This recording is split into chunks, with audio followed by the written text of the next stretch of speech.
that students see the world differently, and it's kind of great to see it from their eyes and their reflections. That mobile media can help you understand your neighborhood and understand the place that you're from.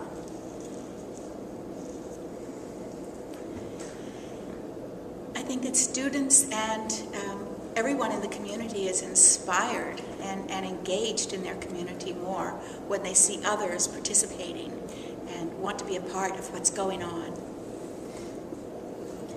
One thing I got from today, I think came from Will Hammond at Baycat, which is we have a lot of resources in the Bay Area, especially media makers, and how can we connect those media makers and digital technologies to the young people in our local communities. One thing I got from today was that I think we need to find new ways to use the technology that we have to reconnect the youth and just people in general back to our communities, because overall we are living here, so we need to do something about it. Media can provide students and teachers with a more authentic, larger audience for the things that they know and the things that they experience.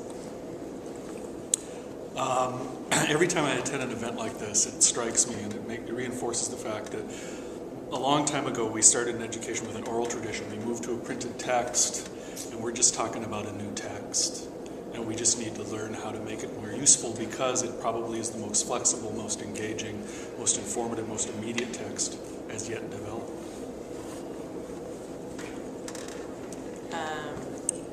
Digital map making.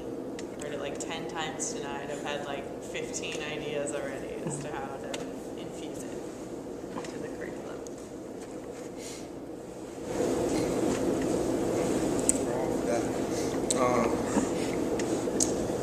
Well, media is necessary. It's part of my generation. It's part of change, and to not really allow or prevent us from having media and expressing ourselves, or another form of learning, is just stopping the process of change. So,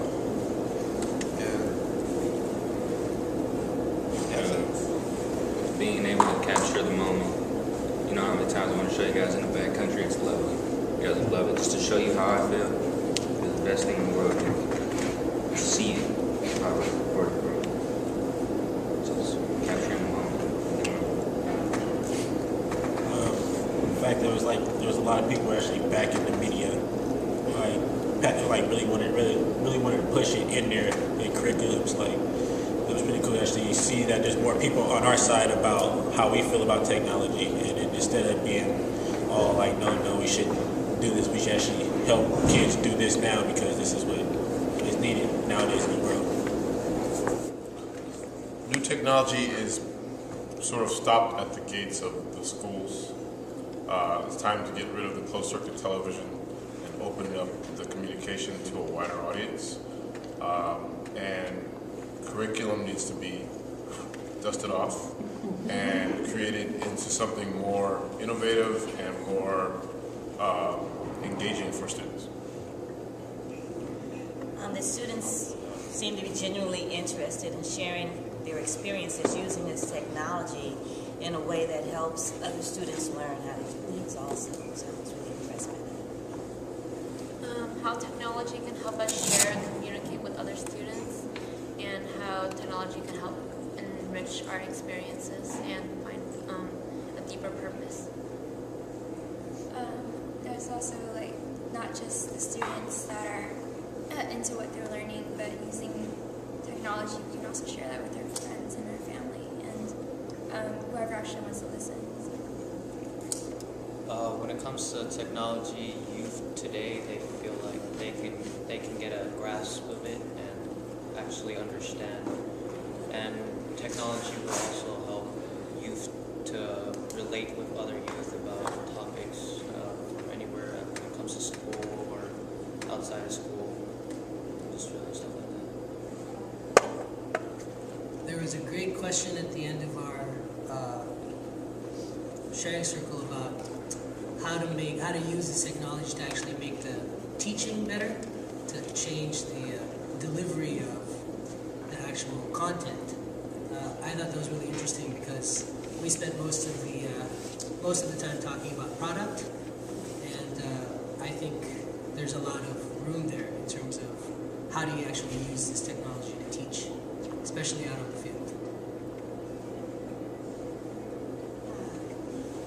I'm struck by this really clear sense that bringing media making into place-based learning creates opportunities for a much deeper, much richer connection to the place and deeper learning, and many more opportunities for extending the reach of that new knowledge out beyond the immediate community.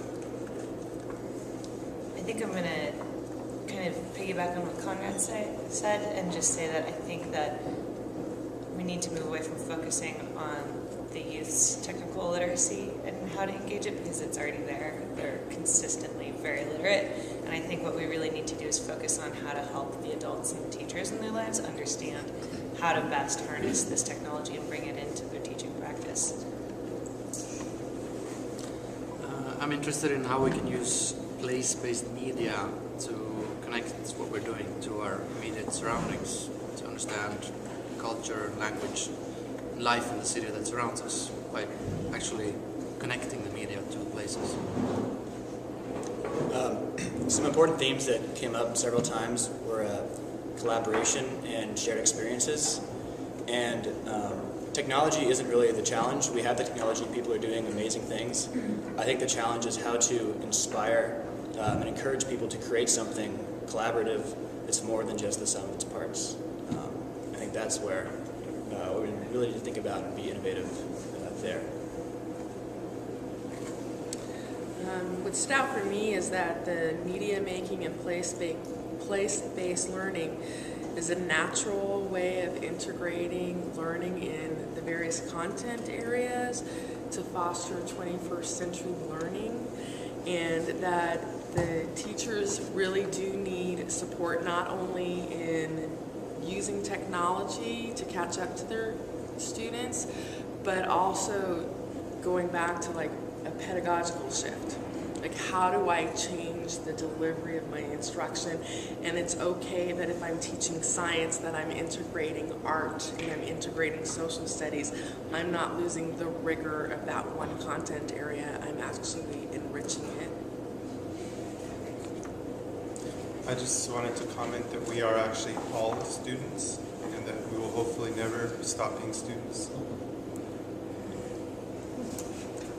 Digital media can create communities, and it can document community, and it can create relationships with more communities. That place-based learning is the new social network of education. I think it really can have a place for creating a network, a social network for educators as well as for the students in the classroom. I think this gives our youth an opportunity to experience things that they wouldn't normally get to do, and build upon relationships and open a lot of doors for our youth.